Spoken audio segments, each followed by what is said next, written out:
The sun had dipped below the horizon, leaving Minneapolis cloaked in a dusky orange glow.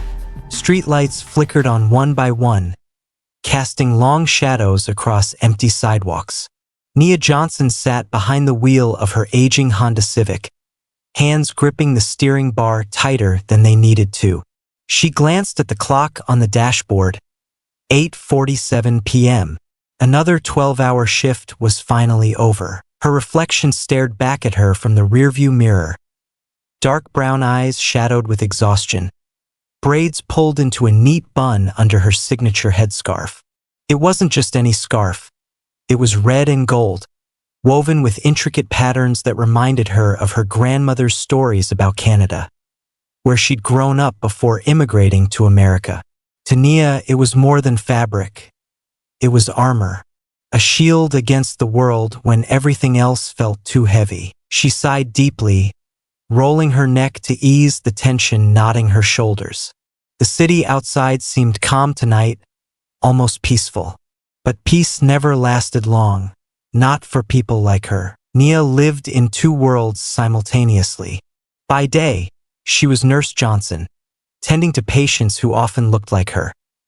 Black women juggling jobs, families, and survival in a system designed to wear them down. She knew their pain because it mirrored hers. Her own mother had died young, worn out by years of working double shifts to keep food on the table while battling untreated diabetes. That loss had driven Nia to nursing, to make sure no one else slipped through the cracks unnoticed. But there was another side to Nia, one she kept tucked away like an old photograph. She used to run track in high school, breaking records and dreaming of college scholarships. Then came the injury, a torn ACL during her senior year, and suddenly, all those dreams dissolved into rehab sessions and endless what-ifs. Still, even now, she ran whenever she could.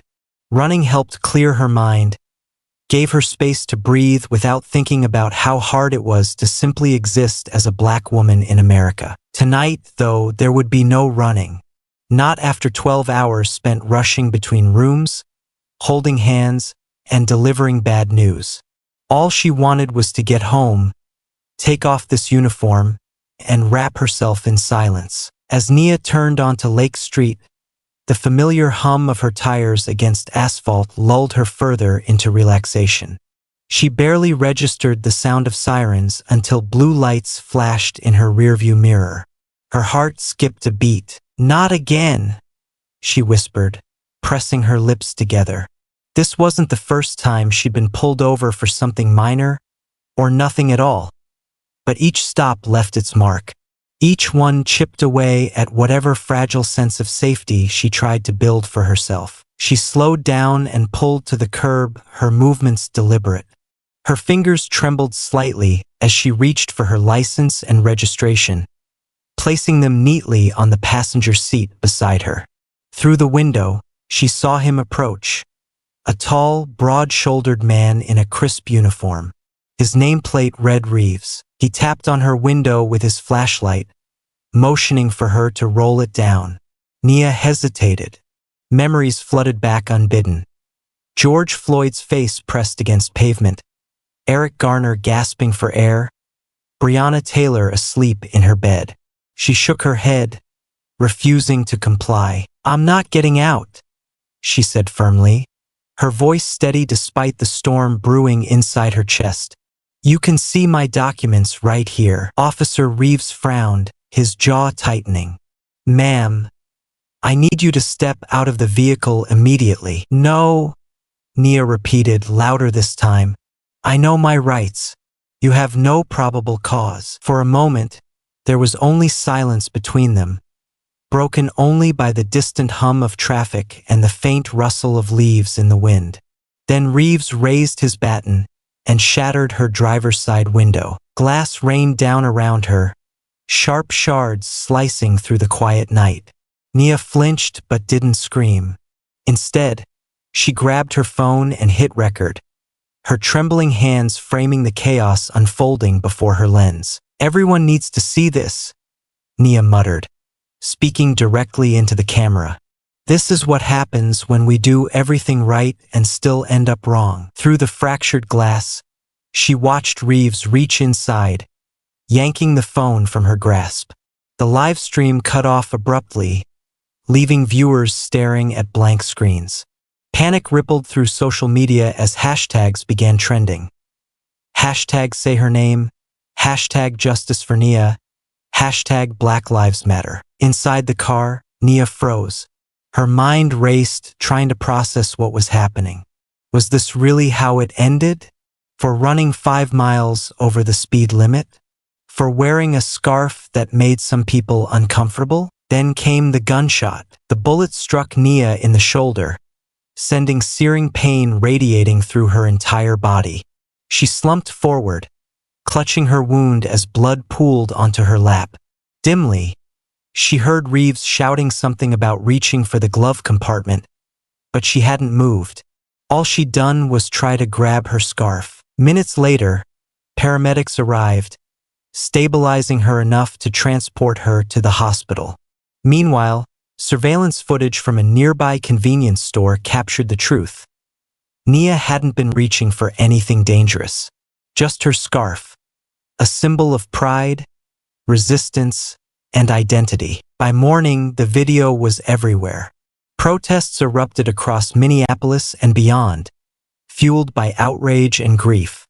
Once again, America found itself grappling with questions it refused to answer. Who gets to live? Who gets to die?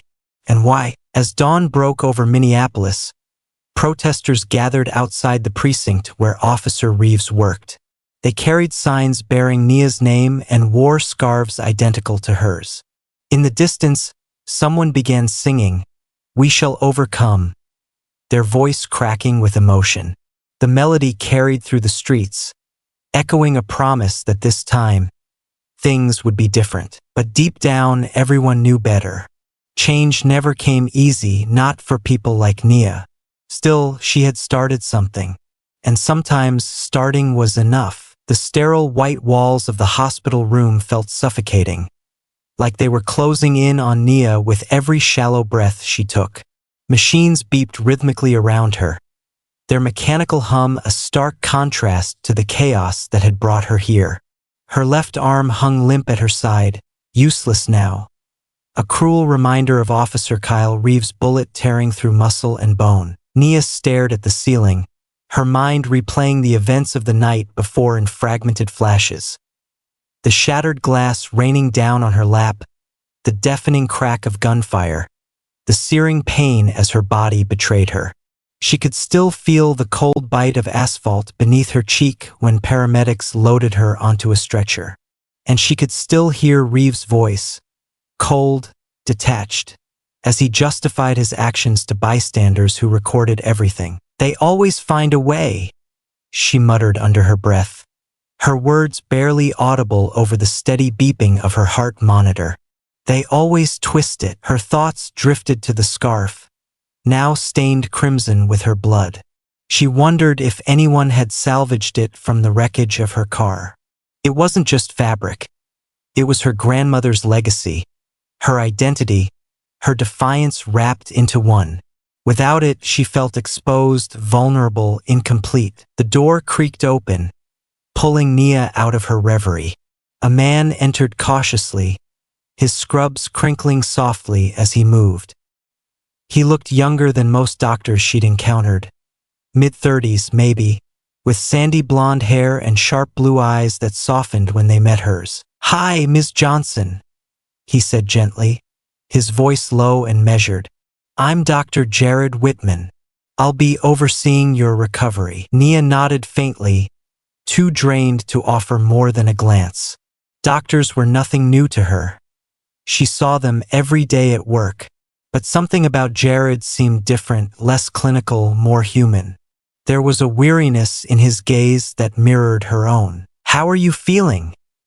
he asked, pulling up a chair beside her bed. "Like someone shot me," she replied dryly, earning a small smile from him. "That's fair," he admitted, chuckling softly. Then his expression turned serious. "You're lucky to be alive, though. Another inch to the left, and he trailed off, shaking his head. Anyway, we've stabilized you for now, but there's going to be a long road ahead. Nia didn't respond right away.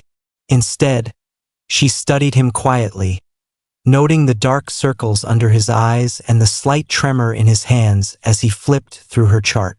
Something about him unsettled her, not in a bad way, but in a way that made her curious. "You don't look like someone who usually treats gunshot victims," she observed finally. Jared hesitated, then sighed. "I don't, do I? Truth is, I haven't been doing this long. My uncle, he was a civil rights activist back in the 60s. Got killed during a protest. Ever since, I guess I felt like I owe it to him to help people who remind me of him." His confession caught Nia off guard. For a moment, she forgot her anger, her pain, her fear.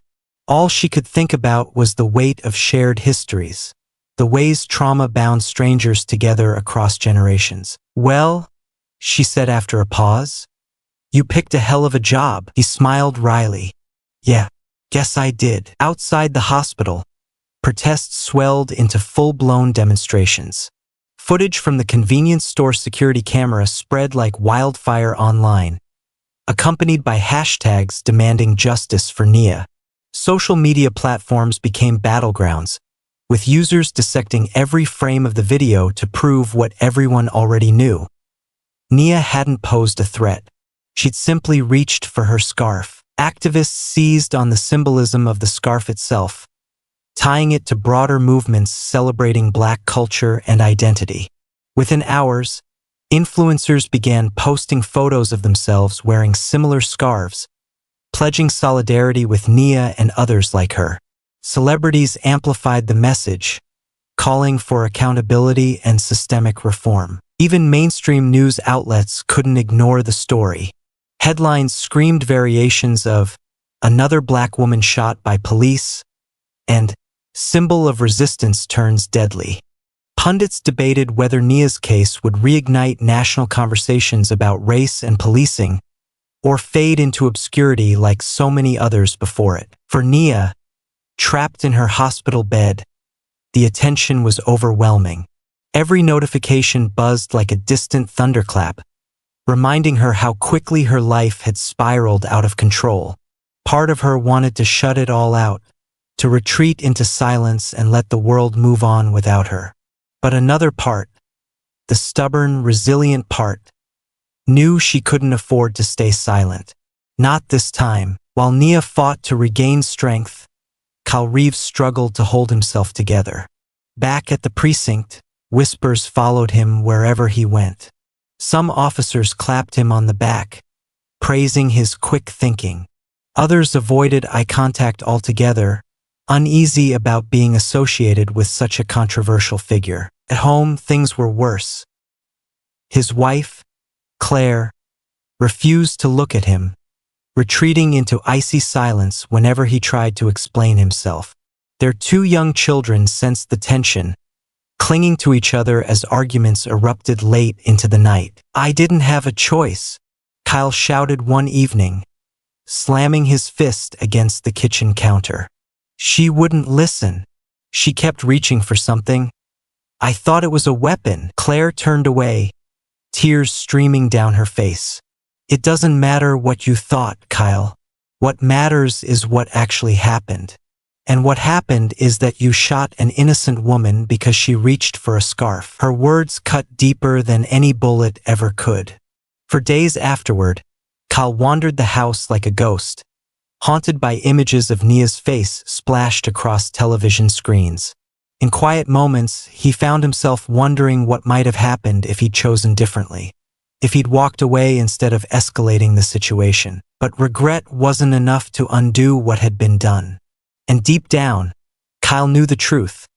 He wasn't just fighting Nia or her supporters. He was fighting himself and losing badly. By the end of the week, Nia's name had become synonymous with resilience.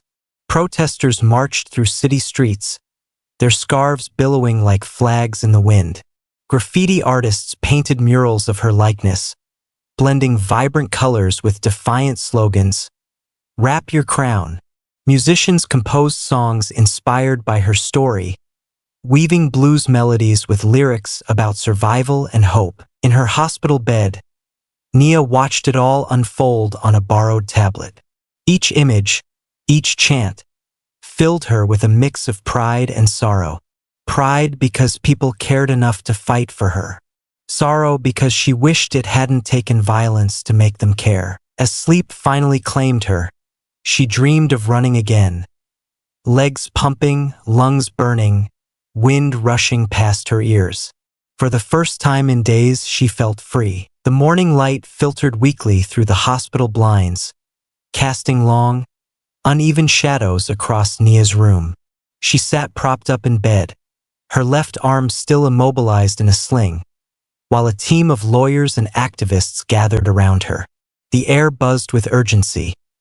Whispers exchanged over legal pads, pens scratching furiously as strategies were outlined. Nia listened intently, though fatigue tugged at the edges of her consciousness. Her body ached from physical therapy sessions that left her drenched in sweat, but her mind refused to rest. Every decision mattered now. Every move could either dismantle systems of oppression or reinforce them. "So, what's the plan?" she asked finally, cutting through the low hum of conversation. Her voice was hoarse from disuse, but it carried authority. One of the lawyers, a wiry woman named Marisol with sharp eyes and sharper suits, leaned forward. "We're filing a civil lawsuit against the Minneapolis Police Department for excessive force and negligence. But beyond that," she paused, glancing at the others before continuing, "we think we can use your case to expose deeper corruption within the department." Nia raised an eyebrow. "Deeper how?" Marisol hesitated, then slid a thick folder onto Nia's lap. Inside were documents detailing suspicious connections between Officer Kyle Reeves and extremist groups like the Patriotic White Americans, a shadowy organization known for advocating white supremacist ideologies under the guise of patriotism. "This isn't just about one bad cop," Marisol said firmly. "It's about exposing the structures that protect people like him." As Nia sifted through the evidence, pieces of a much larger puzzle began falling into place. Among the documents was a faded newspaper clipping from 1992, featuring a photograph of Judge Thomas Reeves, the same man who had presided over the infamous Rodney King trial decades earlier. His stern expression stared back at her, eerily familiar. "That's his father," Marisol explained when she noticed Nia's frown. "Judge Reeves has spent his entire career shielding officers accused of misconduct. And now his son is following in his footsteps." Nia's stomach churned. The realization hit her like a punch to the gut. This wasn't random chance. This was legacy, passed down like some twisted inheritance. Kyle Reeves hadn't acted alone. He'd been groomed for this role by a system designed to dehumanize anyone who didn't fit its narrow definition of worth. Her thoughts drifted to Jared, whose own family history intertwined with hers in unexpected ways.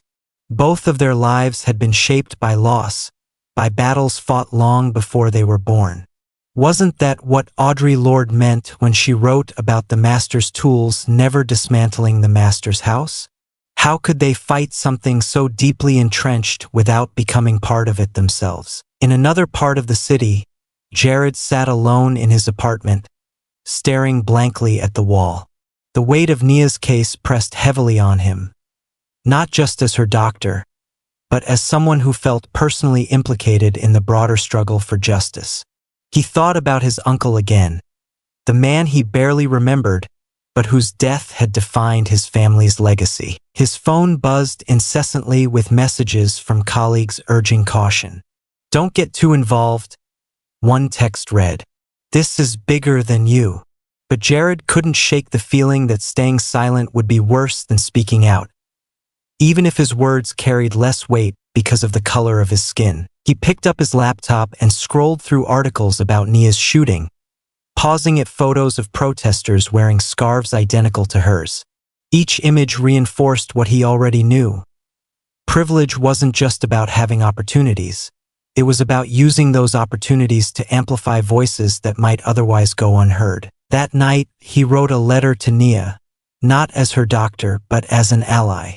In it, he confessed his fears, his doubts, and his determination to stand beside her no matter where this journey led. Meanwhile, Judge Thomas Reeves paced anxiously in his wood-paneled study, a glass of bourbon clutched tightly in one hand. News of his son's involvement in Nia's shooting had reached him hours earlier, sparking a chain reaction of damage control efforts. "Keep him quiet," he barked into the phone, addressing an old friend in the district attorney's office. "If he talks, it'll blow everything wide open." On the other end of the line, assurances were given, but Thomas wasn't convinced. He'd spent decades building walls around himself and those he protected, yet cracks were beginning to show. Protesters chanting outside courthouses, journalists digging into archives, activists connecting dots he'd worked tirelessly to obscure. It was only a matter of time before the truth came spilling out. For the first time in years, Thomas allowed himself to feel fear, not for his son, but for the empire he'd constructed atop a foundation of lies. What happened next wouldn't just determine Kyle's fate. It would decide whether the entire structure collapsed. By the end of the week, preparations for the lawsuit were underway. Legal teams pored over documents late into the night, piecing together a narrative that would hold not just Kyle Reeves accountable, but the system that enabled him. In her hospital bed, Nia traced the outline of her scarf with trembling fingers. She thought about all the lives lost to similar injustices, all the names whispered in prayer circles and protest chants. Then she thought about herself, not as a victim, but as someone strong enough to carry their stories forward. Outside, the city bristled with anticipation. Murals of Nia's face adorned buildings, accompanied by graffiti reading, "Justice is love in public."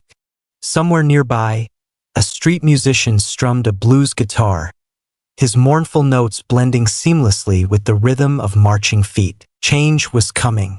Slowly, painfully, inevitably, it was coming. The streets of Harlem pulsed with life, a kaleidoscope of color and sound that seemed to defy the weight of recent tragedies. It was the annual Harlem Hair Festival, a vibrant celebration of Black culture, identity, and resilience. Vendors lined the sidewalks, offering everything from hand-woven scarves to intricate braiding services. Music poured out of portable speakers, blending jazz riffs with hip-hop beats. Children darted between stalls, their laughter ringing like wind chimes in the crisp autumn air. Nia arrived in a wheelchair pushed by Jared, her presence sparking an immediate reaction among the crowd. Gasps rippled through the gathering as people recognized her face. Her story had become legend, whispered in barbershops and beauty salons across the country. As she moved through the festival, strangers reached out to touch her shoulder or offer quiet words of encouragement. Some simply stared, tears glistening in their eyes. For Nia, it was overwhelming but necessary. This wasn't just about healing. It was about reclaiming what had been stolen from her, and so many others, through violence and erasure. "This is beautiful," she murmured to Jared, her voice thick with emotion.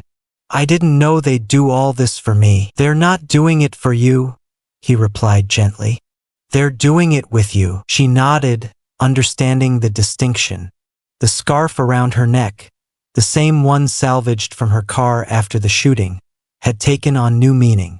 What began as a personal symbol of heritage now stood as a rallying cry for resistance against cultural oppression. At the heart of the festival stood a massive installation, a towering sculpture made entirely of scarves donated by supporters nationwide. Each piece bore messages stitched by hand, names of victims, quotes from Audre Lorde, lyrics from Sam Cooke's "A Change Is Gonna Come." Together, they formed a tapestry of collective memory, each thread representing a life touched by injustice. Activists gathered beneath the sculpture to deliver speeches, their voices amplified by megaphones.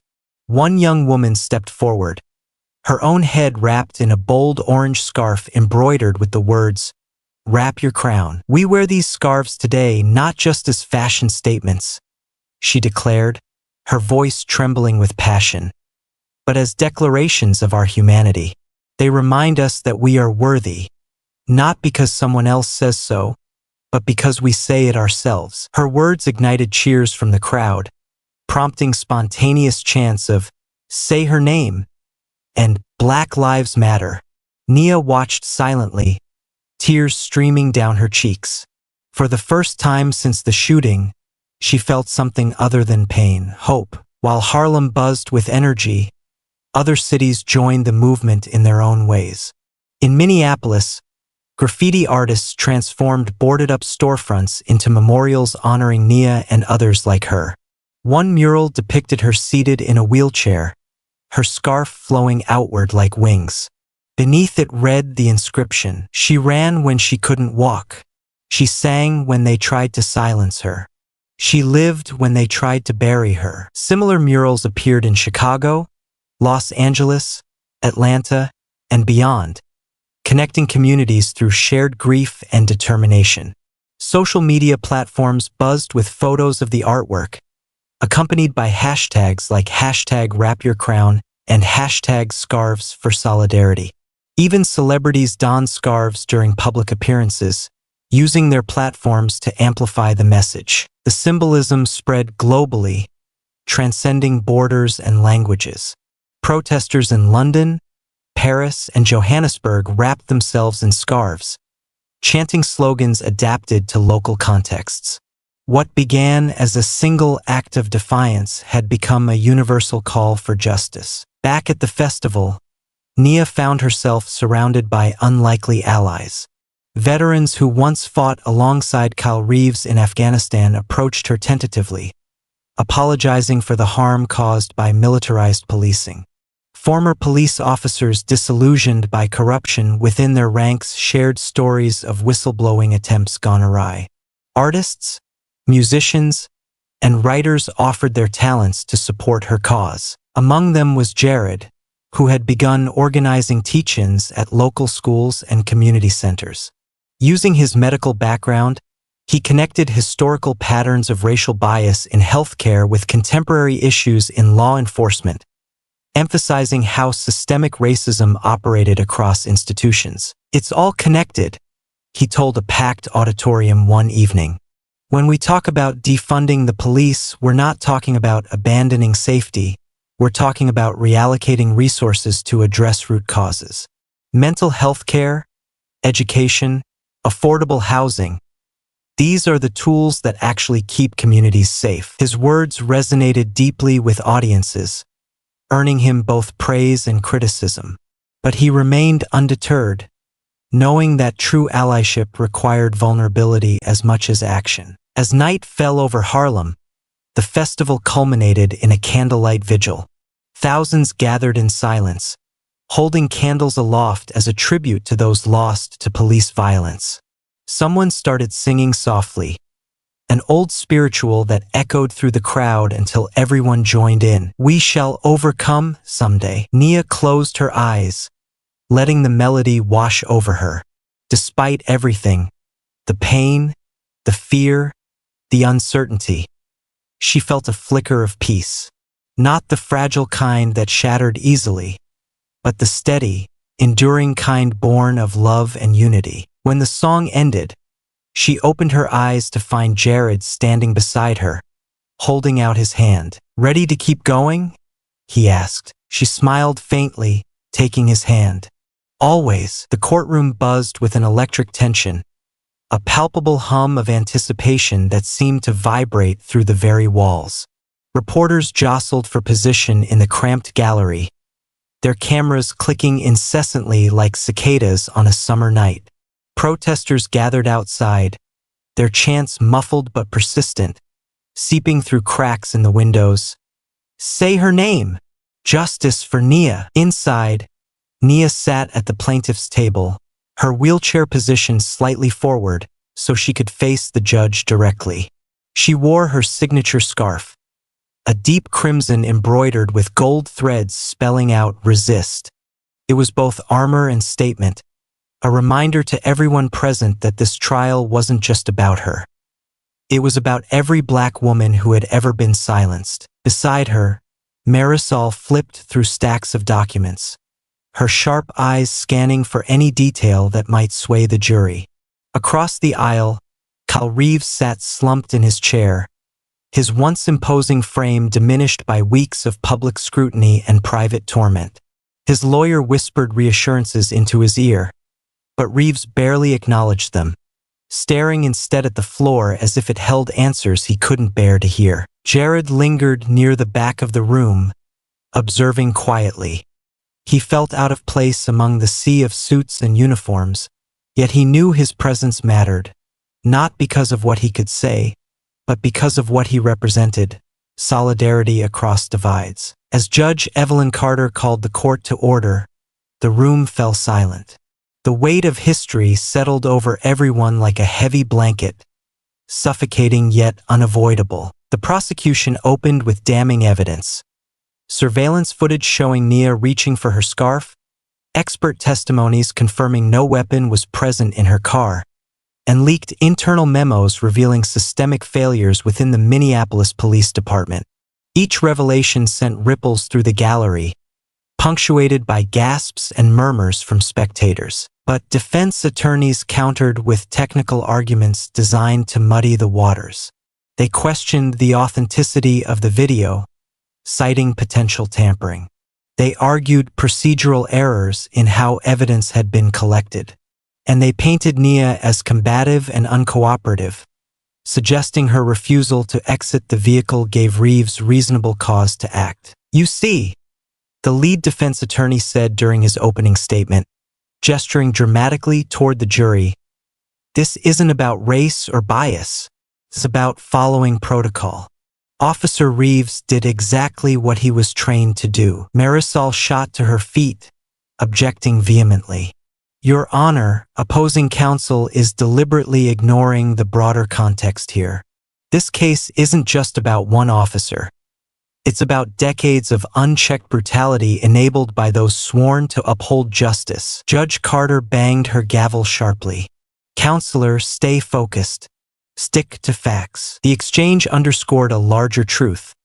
The law often favored form over substance, allowing injustice to hide behind loopholes and legalese. Yet for every argument the defense raised, Marisol countered with irrefutable proof: emails between Reeves and extremist groups, deleted reports of prior misconduct shielded by his father, and even anonymous tips linking Judge Thomas Reeves to cover-ups dating back to the Rodney King era. Each piece of evidence chipped away at the facade of impartiality, exposing cracks in the foundation of power. When it came time for Nia to take the stand, the room grew still.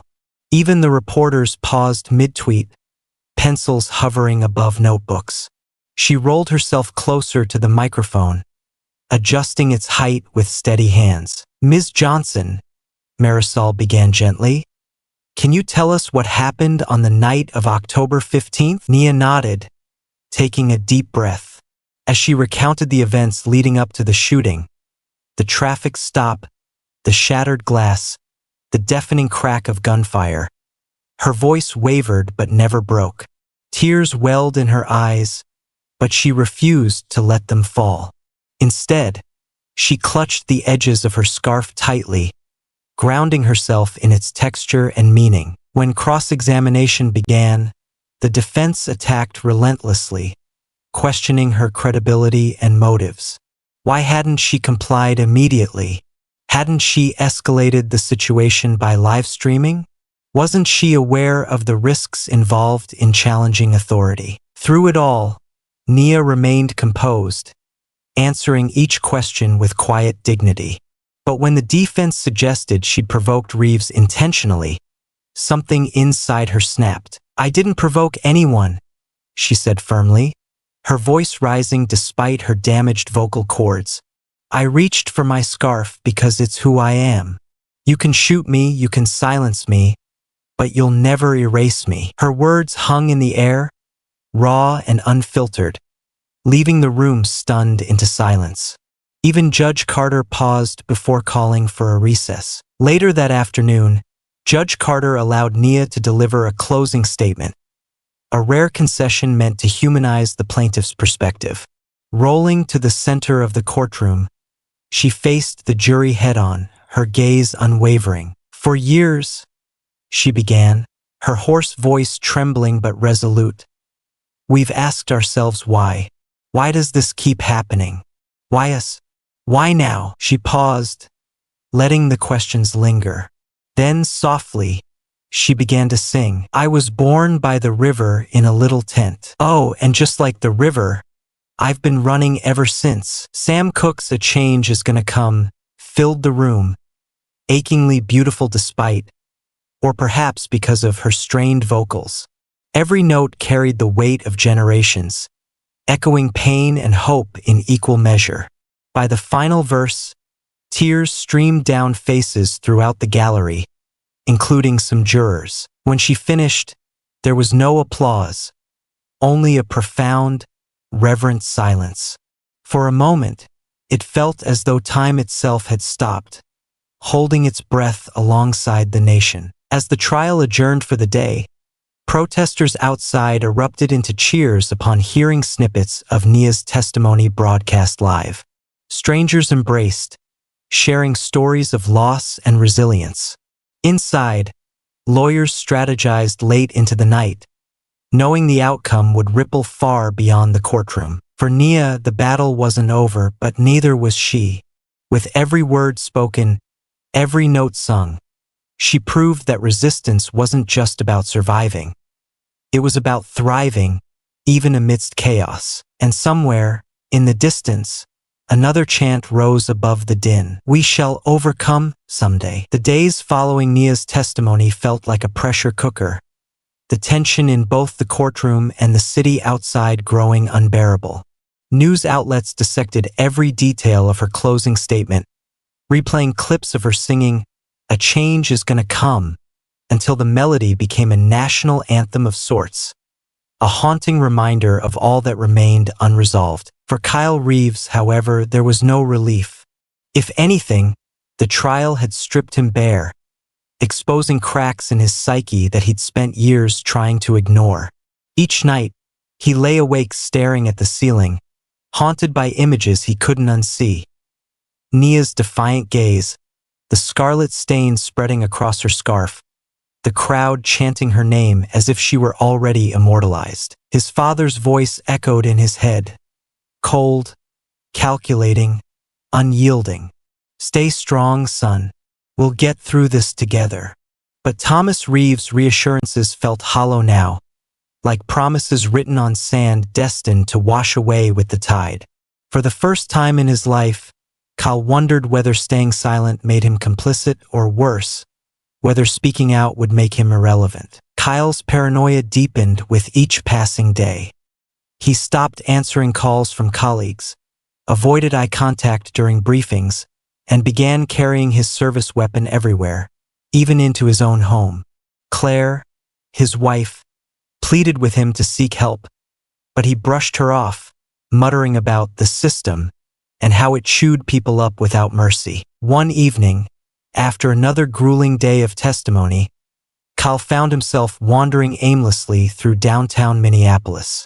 Protesters lined the streets, their signs bearing slogans like "Wrap Your Crown" and "Justice Over Fear." Someone shoved a flyer into his hands before he could retreat. It featured a photograph of Nia alongside the words, "Her pain is our pain." He crumpled the paper and tossed it aside, but not before catching sight of his reflection in a store window. What stared back at him wasn't the confident officer who once believed in upholding order. It was a broken man drowning in guilt and fear.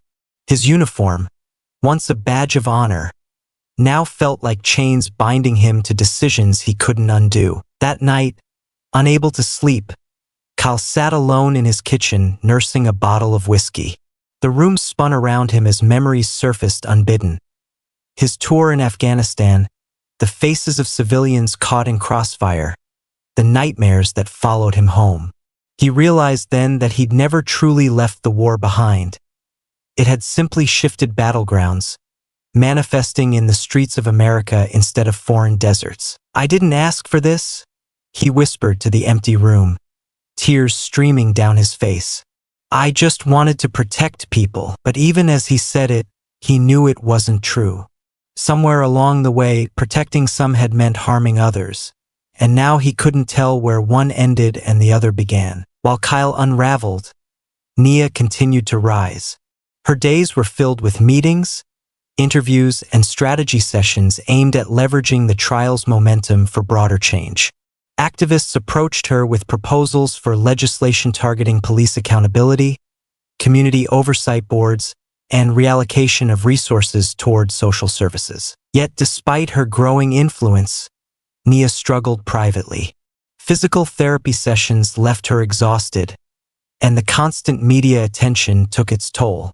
Some nights, she dreamed of running again.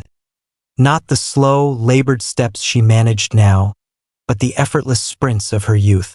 In those dreams, she always reached a finish line only to wake up gasping, realizing the race was far from over. Jared noticed the strain during one of their late-night conversations. They sat together in her hospital room, surrounded by stacks of legal documents and protest flyers. "You don't have to do everything at once," he said softly, placing a hand on hers. "Change doesn't happen overnight." She smiled faintly, appreciating his concern but unwilling to relent. "It has to start somewhere, though.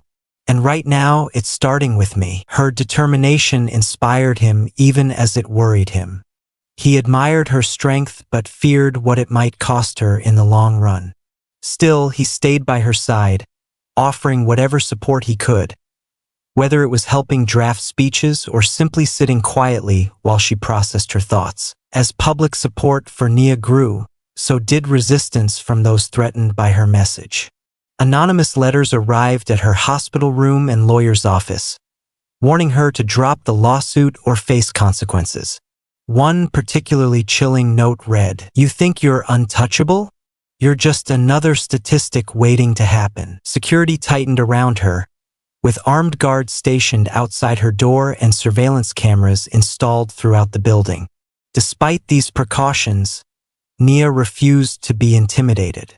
She held press conferences condemning the threats and vowed to see the trial through to the end. "It's not just about me anymore," she told reporters. "It's about everyone who's ever been told they can't fight back. Well, guess what?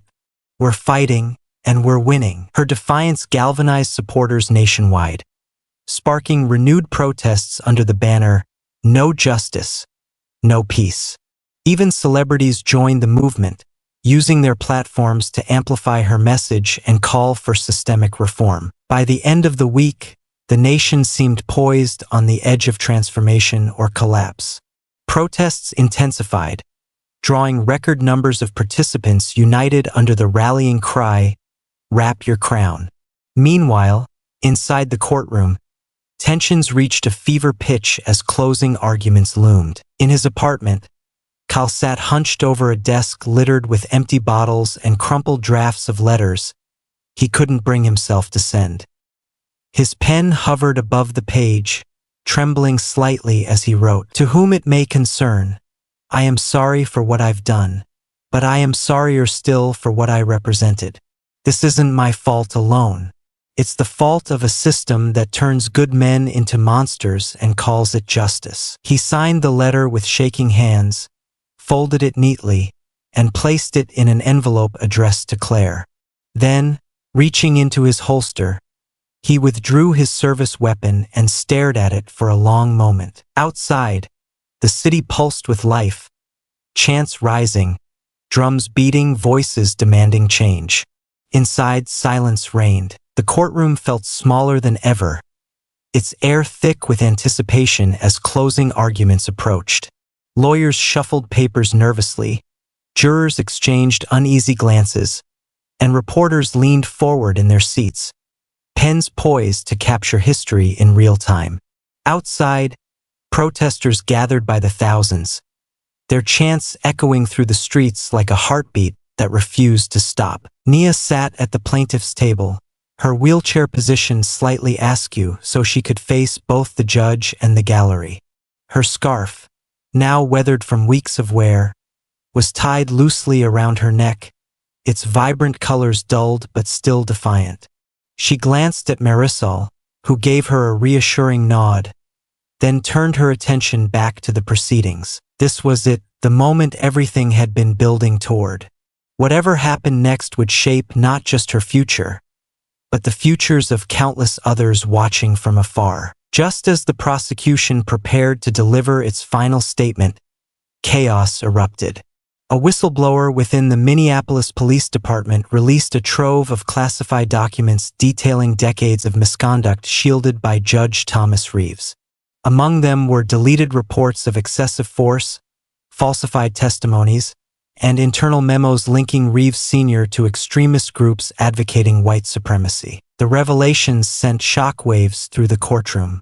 Gasps rippled through the gallery as reporters scrambled to document every detail. Even Judge Evelyn Carter looked visibly shaken, her gavel trembling slightly as she called for order. "This is unprecedented," Marisol whispered to Nia, her voice tinged with awe. "They've exposed the entire system." Nia nodded slowly, processing the magnitude of what had just unfolded. For years, victims of police brutality had been dismissed, discredited, or outright erased. Now, thanks to an anonymous act of courage, their stories were finally being heard. Across town, Kyle Reeves sat alone in his apartment, surrounded by empty bottles and scattered papers. The leaked documents had confirmed his worst fears. His father wasn't just complicit in systemic corruption, he was its architect. Every decision Kyle had made, every life he'd impacted, had been guided by a man who saw justice as a tool for maintaining power rather than protecting people. He picked up the letter he'd written days earlier, rereading its contents with a mixture of shame and clarity. "I am sorry for what I've done, but I am sorrier still for what I represented. This isn't my fault alone. It's the fault of a system that turns good men into monsters and calls it justice." His hands trembled as he folded the letter and tucked it into his vest pocket. Then, reaching for his service weapon, he exhaled deeply, letting the weight of inevitability settle over him. Outside, the city buzzed with energy, protests growing louder as news of the leaks spread. Inside, silence reigned. Back in the courtroom, Marisol delivered a blistering closing argument, weaving together evidence from the trial and the newly leaked documents. Her voice rose and fell like a symphony, each word striking a chord of outrage and resolve. "This case isn't about one officer or one department," she declared, pacing slowly before the jury. "It's about a legacy of injustice passed down like poison through generations." Judge Thomas Reeves spent decades covering up crimes committed under the guise of law enforcement. His son followed in his footsteps, not out of malice perhaps, but because the system demanded nothing less. She paused, letting her words sink in before continuing. "But we are here today to say enough. Enough silence. Enough complicity. Enough death. Justice isn't about punishing individuals. It's about dismantling systems that enable harm." When the defense took the stand, their arguments sounded hollow, almost desperate. They tried to discredit the leaked documents as unreliable, questioned the motives of the whistleblower, and doubled down on claims of procedural errors. Yet none of it mattered anymore. The truth had already taken root. As closing arguments concluded, the nation held its collective breath. Television networks aired live coverage of the trial, while social media platforms lit up with hashtags like #JusticeForNia and #ExposeTheSystem. Protesters marched through cities nationwide, holding signs bearing slogans inspired by Audre Lorde. "Your silence will not protect you." Even celebrities joined the movement, using their platforms to amplify calls for accountability. Musicians performed benefit concerts featuring blues songs adapted with new lyrics celebrating resistance.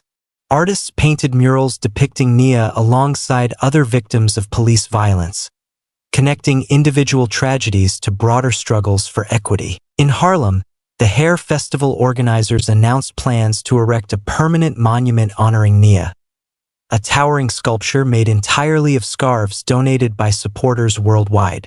Each piece bore messages stitched by hand, transforming personal grief into collective memory. On the final day of the trial, protesters gathered outside the courthouse, their scarves billowing in the wind like banners of defiance.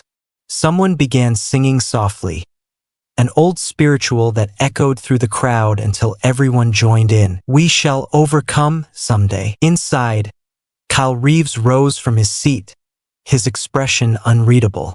As the judge instructed the jury to begin deliberations, he stepped toward the center of the courtroom, his hand slipping into his vest pocket. Nia watched him silently, her heart pounding.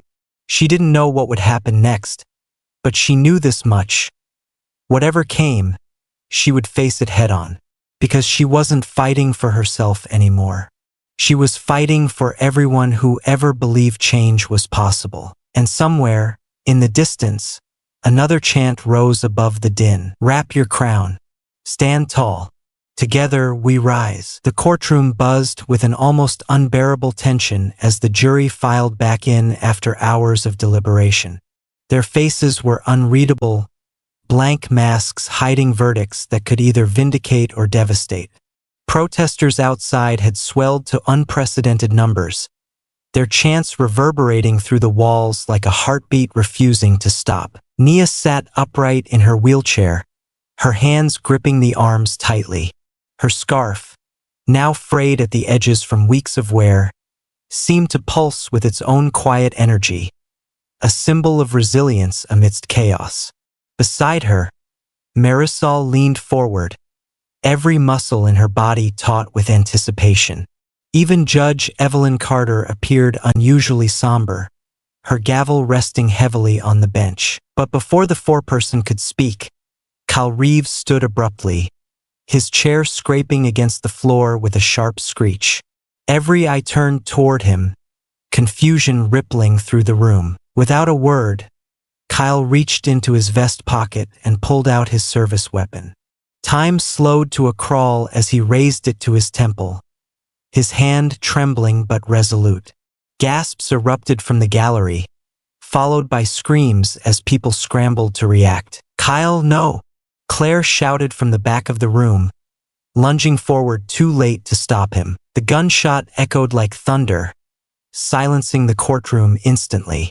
Blood splattered across the polished wood as Kyle collapsed onto the floor, his final breath leaving him in a shuddering exhale. Chaos erupted, lawyers shouting, jurors sobbing, security rushing to contain the scene. Amidst the frenzy, Nia remained frozen, staring at the lifeless body sprawled before her. She felt nothing, not shock, not grief, not relief, just emptiness, vast and unyielding. As paramedics worked futilely over Kyle's body, Claire knelt beside him, clutching the envelope he'd tucked into his vest pocket earlier. With shaking hands, she opened it and began reading aloud, her voice cracking under the weight of each word. "To whom it may concern, I am sorry for what I've done, but I am sorrier still for what I represented. This isn't my fault alone. It's the fault of a system that turns good men into monsters and calls it justice. My father taught me to believe in order above all else, but I see now that order is just another name for control. I was never more than a pawn in this game, a tool used to perpetuate hatred disguised as law. Forgive me if you can." Her voice broke on the last sentence, tears streaming down her face as she clutched the letter to her chest. The courtroom fell silent again, the gravity of Kyle's confession sinking in. For Nia, the words hit like a hammer blow. In that moment, she realized something profound. Kyle wasn't the enemy. He was another casualty of the same system that had tried to destroy her. His death wasn't justice. It was tragedy layered upon tragedy. News of Kyle's suicide spread rapidly, sparking reactions ranging from outrage to sorrow. Some condemned him as a coward who took the easy way out, while others mourned him as a victim of circumstances beyond his control. Protesters outside the courthouse paused mid-chant, stunned into silence by the news. Within hours, vigils sprang up nationwide. In Minneapolis, thousands gathered beneath murals of Nia and other victims of police violence, lighting candles and singing hymns. Someone placed a single red scarf atop a makeshift memorial for Kyle, tying it loosely around a pole as a gesture of reconciliation. Social media exploded with debates about accountability versus empathy. Celebrities and activists alike weighed in, urging the public to focus not on individuals but on systems. One viral post read, "Kyle Reeves didn't kill Nia Johnson, the system did. And when it was done with her, it killed him too. Let his death remind us that reform isn't enough. We need revolution." In the days following Kyle's death, Nia's health began to deteriorate rapidly. The stress of the trial, compounded by lingering injuries from the shooting, overwhelmed her already fragile condition.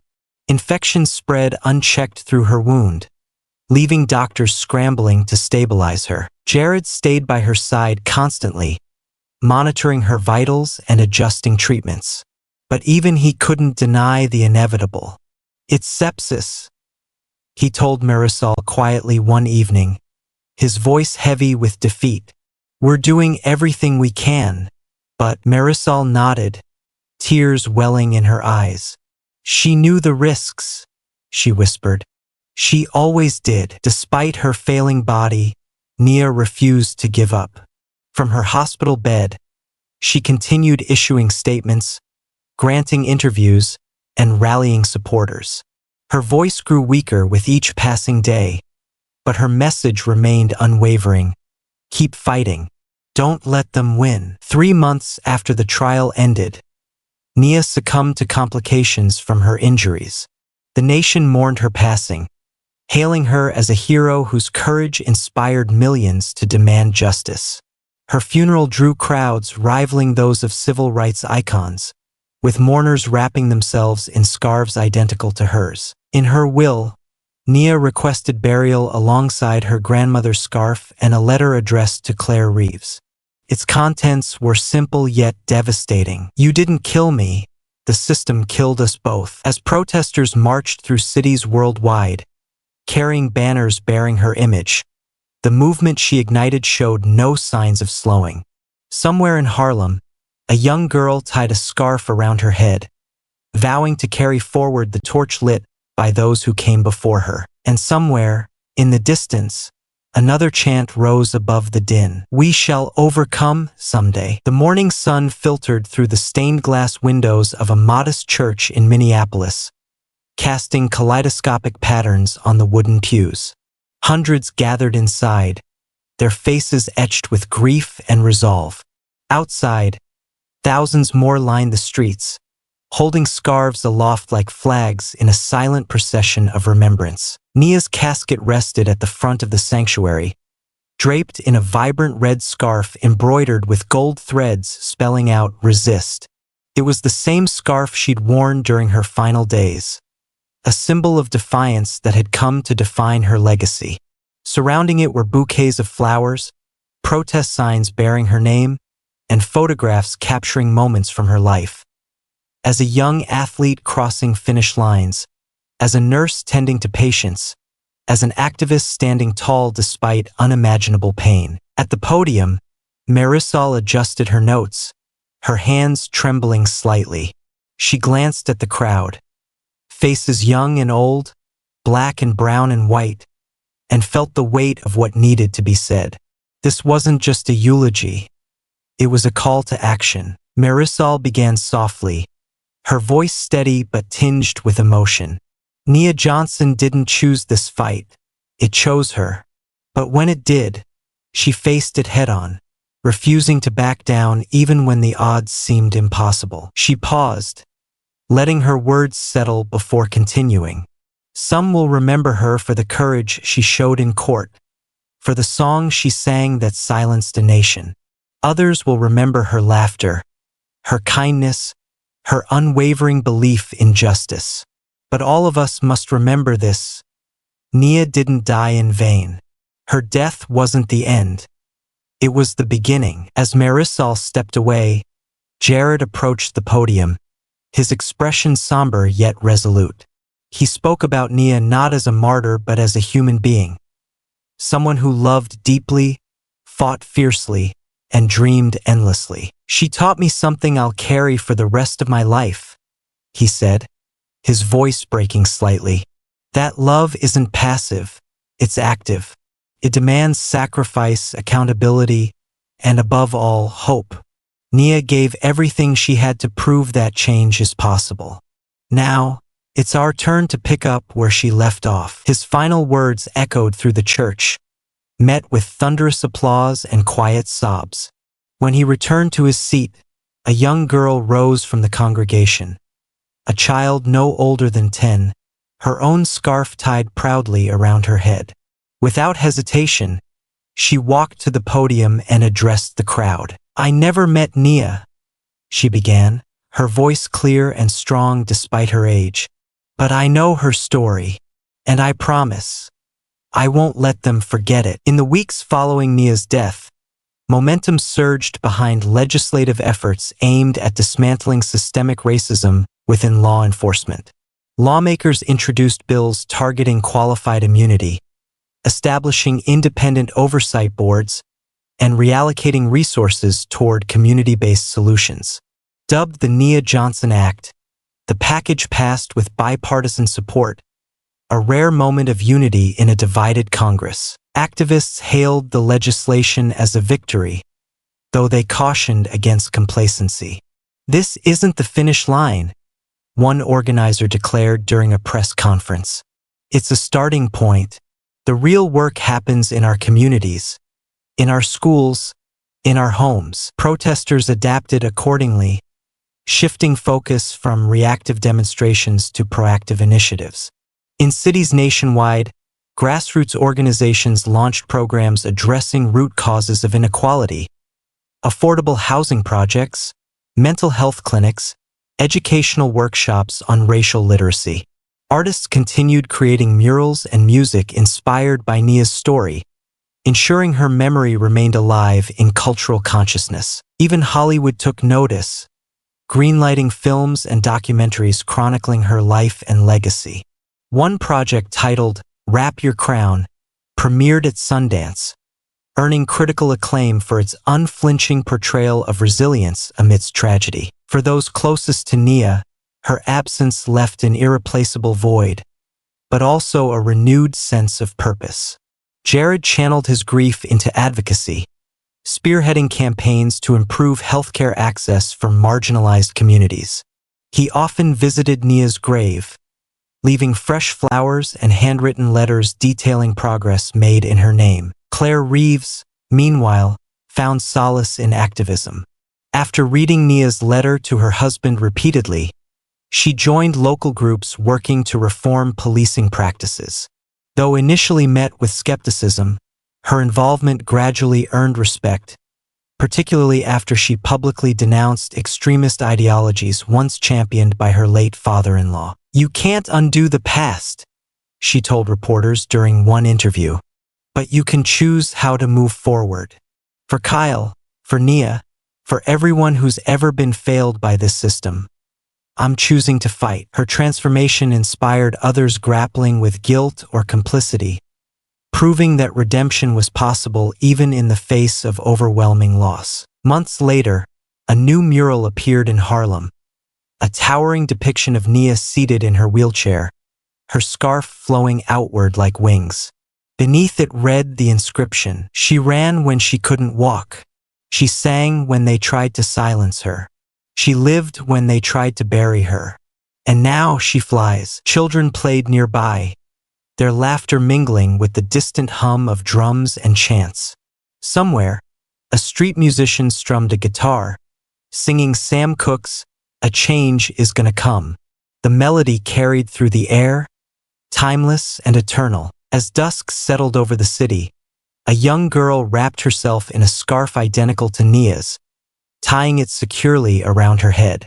With determination gleaming in her eyes, she turned to her friends and whispered, "Let's go." Together, they marched forward, carrying the torch lit by those who came before them.